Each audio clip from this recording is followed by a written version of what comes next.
Hello friends, welcome to Verma study point. तो चलिए शुरुआत करते हैं। तो आज हम पढ़ने वाले सिंपल सिनोनिम एंटोनिम्स और ये पार्ट 8 है। इससे पहले हम पार्ट 7 तक अपलोड कर चुके हैं। यदि आपने वीडियो नहीं देखी तो आप देख सकते हैं और काफ़ी चीज़ सीख सकते हैं।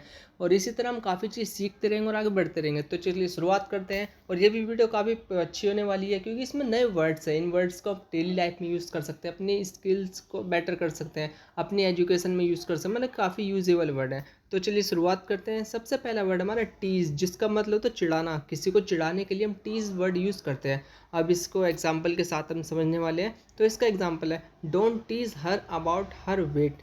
उसके उसके वजन के बारे में उसे मत चिढ़ाओ। मीन्स कोई भी हो, उसकी जो बुराई होती है या फिर कुछ भी होती है उसको चिढ़ाना नहीं चाहिए।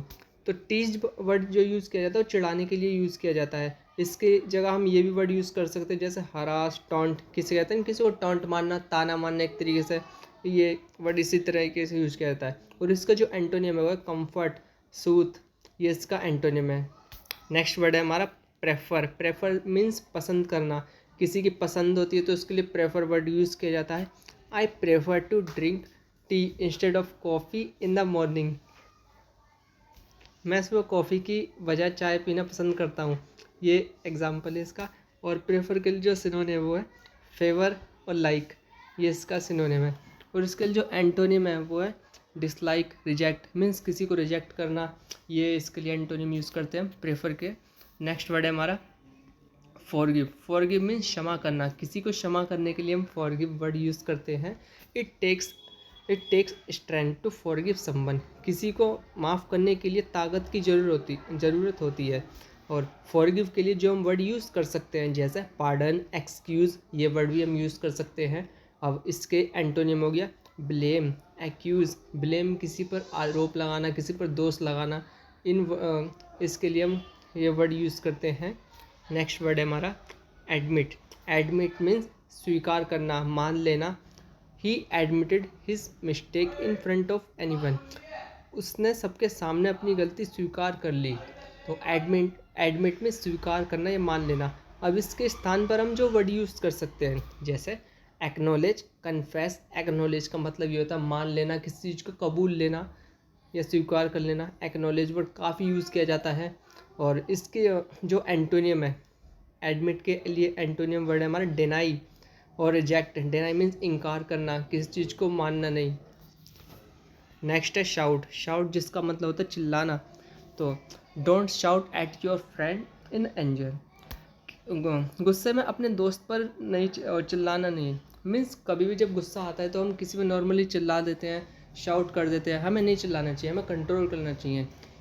तो शाउट चिल्लाने के लिए वर्ड यूज़ किया जाता है। अब इसके स्थान पर जो हम वर्ड यूज़ कर सकते हैं जैसे येल हो गया, स्क्रीम। स्क्रीम का मतलब ये होता है चिल्लाना, मतलब दहाड़ना एक तरीके से।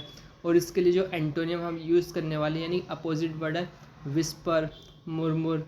विस्पर मीन्स कानाफूसी करना या फिर बड़बड़ाना एक तरीके से। बस चिल्लाना नहीं, चिल्लाना क्योंकि अपोजिट है ना ये, तो इसलिए विस्पर मीन्स कानाफूसी करना धीमी धीमी आवाज़ में। और नेक्स्ट वर्ड होता है टीच। टीच जिसका मतलब होता है पढ़ाना, किसी को एजुकेट करना, किसी को शिक्षा देना। तो she teaches English in this school. वह इस स्कूल में अंग्रेजी पढ़ाती है। तो इसके लिए सिनोनियम है वो है एजुकेट, इंस्ट्रक्ट। और इस टीच का जो एंटोनियम है वो है मिस एजुकेट, कन्फ्यूज़।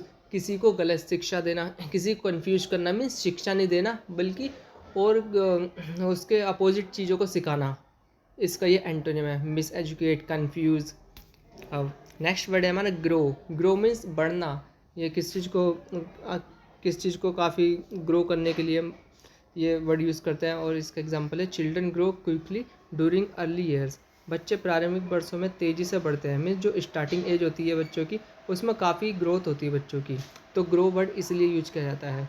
और ग्रो के स्थान पर हम सिनोनिम यूज़ कर सकते हैं वो है एक्सपैंड, इंक्रीज। एक्सपैंड मीन्स किसी चीज़ को बढ़ाना, किसी चीज़ को ग्रो करना, इसके लिए एक तरीके से ये।